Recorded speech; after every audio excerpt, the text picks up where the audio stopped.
रुई की माँ उसकी लाश के पास बैठकर रो रही थी। राजा अंदर नहीं आता, वो दरवाजे के बाहर खड़ा ही लाश की तरफ देखे जा रहा था।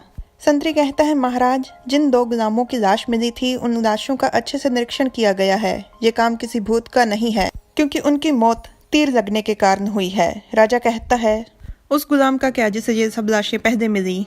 राजा जियांग की बात कर रहा था। संतरी कहता है कि उसे गिरफ्तार कर दिया गया है। राजा कहता है, अटॉर्नी जनरल को मेरे पास भेजो। संतरी कहता है, जी। राजा चला जाता है और रानी शेन अपनी दासियों के साथ वहां पहुंच जाती है।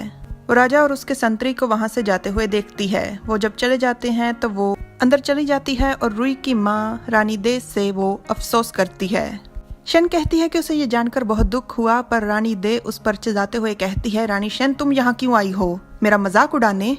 दफा हो जाओ यहाँ से। शेन कहती है, नहीं, मैं तो यहाँ आपका दुख बांटने के लिए आई हूँ। मैं जानती हूँ कि आपका दुख कोई भी कम नहीं कर सकता, पर कम से कम मैं आपका साथ तो दे सकती हूँ। सच कहूँ तो मुझे हमेशा आपसे जलन होती थी कि आपके पास इतना अच्छा और खूबसूरत बेटा है, ना कि मेरे बेटे की तरह बदसूरत। पर रुई की मौत के बारे में सुनकर मुझे सच में बहुत धक्का लगा। काश उसकी जगह मौत मुझे आ जाती। मैं जानती हूँ कि मेरा बेटा कभी भी युवराज नहीं बन सकता। मैं तो ये उम्मीद लगाकर बैठी थी कि युवराज का ओहदा रुई को मिलेगा।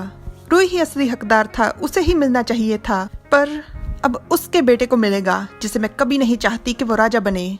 पर अफसोस, ये ओहदा ही, ये तख्तो-ताज ही रुई की मौत का कारण बन गया। शेन पहले राजकुमार जिनकी माँ महारानी की बात कर रही है। महारानी के ओहदे के कारण उससे सभी रानियां नफरत करती हैं।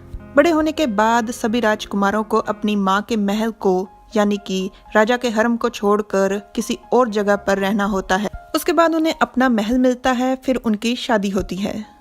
जिन सबसे बड़ा था और जिन अभी अपनी माँ के महल को छोड़कर जा चुका है।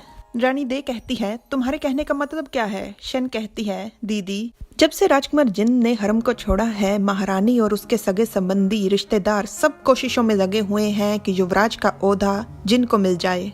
हालांकि हर बार महाराज मना कर देते थे। उनका कहना था कि उनके सभी बेटों में से उन्हें रुई सबसे ज्यादा काबिल लगता है। जब तक रुई बड़ा नहीं हो जाता वो इस बारे में फैसला नहीं देंगे। इस कारण रुई उन सब की नफरत का पात्र बन गया था। वो स्त्री बहुत ही पत्थर दिल बेरहम है। जो भी उसके बेटे के रास्ते में आएगा वो इसी तरह से उसे मार देगी।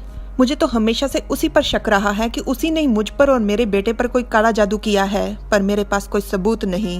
रुई की माँ कहती है, हाँ, ये उसी का काम है। अब जबकि उसने रुई को मार दिया है, आपके लिए बदला ले पाना बहुत ही मुश्किल होगा। रुई की माँ गुस्से से रोते हुए कहती है, ये उसी का काम है। उसने मेरे रुई को मार दिया, उसने मेरे रुई की जान दे दी। उसके अलावा और कोई ये काम कर ही नहीं सकता। मुझे बदला चाहिए और इसका बदला वो अपनी जान देकर चुकाएगी। रानी दे की हालत बहुत बुरी हो रही थी। वो गुस्से से चिल्ला रही थी। शेन अपने मुंह को ढककर उसकी तरफ देखते हुए मन में कहती है, बेटे की मौत के सदमे ने इसे पागल कर दिया है। खैर, मेरे लिए तो इसकी मौत बहुत ही अच्छी खबर थी। मुझे ये नहीं पता कि ये किसने किया है, पर सच में अगर वो मुझे मिल जाए तो मैं उसका बहुत धन्यवाद करूंगी। शेन मुस्कुरा रही थी और दे चिल्ला रही थी, महारानी की मौत, मैं बदला लूंगी, मैं जरूर बदला लूंगी।